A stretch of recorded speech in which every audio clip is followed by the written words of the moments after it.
एणिक मोहम्मद सिराज और Jos Buttler आगे RCB ढेर। तो आरसीबी होम ग्राउंड रे गुजरात टाइटन्स बाजी मार्ची। आउ आरसीबी पूर्वतन बॉलर मोहम्मद सिराज आज आरसीबी को पानी पेईदेले। आरसीबी मोहम्मद सिराज को रिटर्न कर नथिला। आज मोहम्मद सिराज ध्वस्त करदे आरसीबी को, जहाँफल आरसीबी विजय रथ में ब्रेक लगिला। लगातार 2टा मैच जीति आसुला आरसीबी, आज किंतु परास्त सामना करछि। आज परास्त सामना करछि गुजरात टाइटन्स ठारू। एणिक पॉइंट्स टेबल आरसीबी दल नंबर 1 रु नंबर 3 को खसी पड़ी। सर्वप्रथमे तो एम चिन्नास्वामी स्टेडियम बेंगलोर रे गुजरात टाइटन्स कैप्टेन सुमन गिल एणिक टॉस जीति प्रथमे बॉलिंग निष्पत्ति नेले। अरशद खान नामक एक युवा बॉलर विराट कोहली को 7 रन रे कैच आउट करदेले। एइटु गुरुत्वपूर्ण टर्निंग पॉइंट थिला। आरसीबी दल प्रथम विकेट हरैवा परे द्वितीय विकेट भी शीघ्र हराई बसिला देवदूत पडिक्कल उपरे।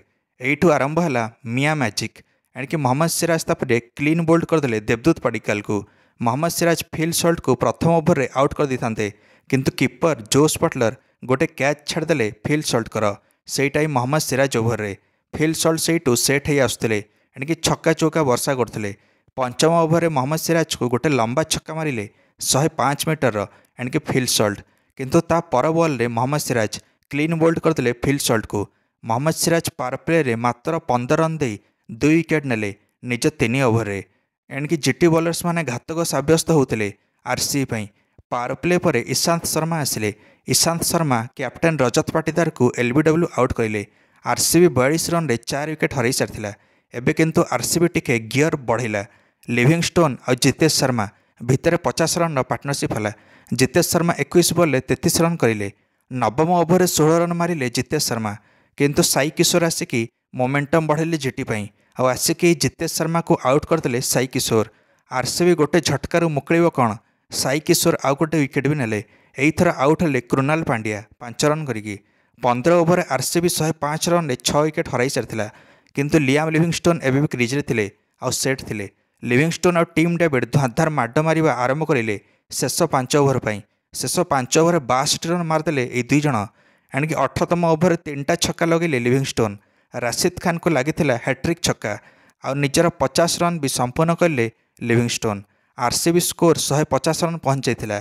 एबे मोहम्मद सिराज आसिले लिविंगस्टोन को आउट करें। जदि लिविंगस्टोन आउ टिके डेरी थांते 180 ऊपर को स्कोर पड़ी था। टीम डेविड शेष ओवर पर्यंत रहिले। टीम डेविड शेष ओवर 16 रन मारिले। 2टा चौका गोटे छक्का लगेले प्रसिद्ध कृष्णा को टीम डेविड। शेष बॉल रे आउट हेले टीम डेविड। आरसीबी निर्धारित 20 ओवर 169 रन पहुंचला 8 विकेट हरई। 170 रन टार्गेट रहा जीटी आगे। जीटी ओपनर सुमन गिल साई सुदर्शन आरंभ माड मारिले।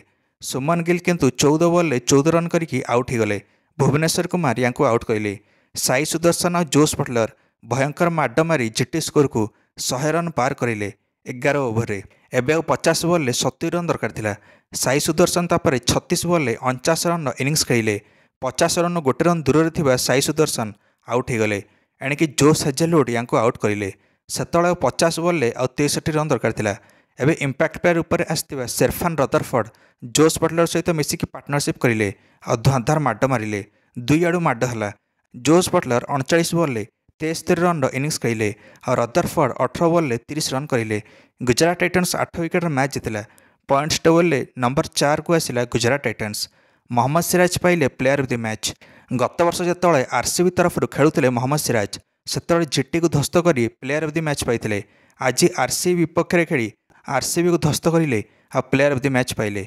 कौन लगुच मोहम्मद सिराज को रिलीज करके आरसीबी बड़ भूल कर।